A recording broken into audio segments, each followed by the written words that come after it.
মতো সরকার আজকে কাদিয়ানীদেরকে অমুসলিম কাফের ঘোষণা করে সংসদে আইন পাশ করবে, এটা আমাদের এই সরল যোগদান থেকে আজকে দাবি থাকবে। পুরো বাংলাদেশের জনগণের ভোটে নির্বাচিত সরকার নয়, এই সরকার হলো আমি বলবো একটা চমকের মতো সরকার।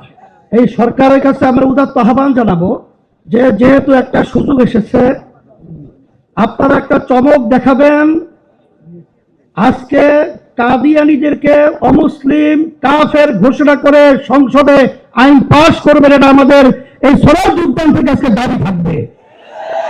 আর সাথে সাথে আমরা 53 বছর দেখেছি বারবার ওলামায়ে কেরাম এবং মুসলমান আমরা রাস্তায় এসেছি, বহু দেশের মধ্যে কাদিয়ানীদেরকে অমুসলিম ঘোষণা করা সরকারিভাবে রাষ্ট্রীয়ভাবে হয়েছে, কিন্তু আমরা তাদের থেকে বারবার আসার পরেও তাদের থেকে অমুসলিম ঘোষণা আমরা পাই নাই, আমরা দুঃখিত। এর জন্য আমি সকল উদাত্ত আহ্বান জানাবো, 5ই আগস্টের পরে বাংলাদেশের ভিতরে ইসলামের উত্থানের একটা সুযোগ এসেছে। আমাদের নিজেদের পায়ে হয়ে কাদিয়ানীদের ঘোষণা করব,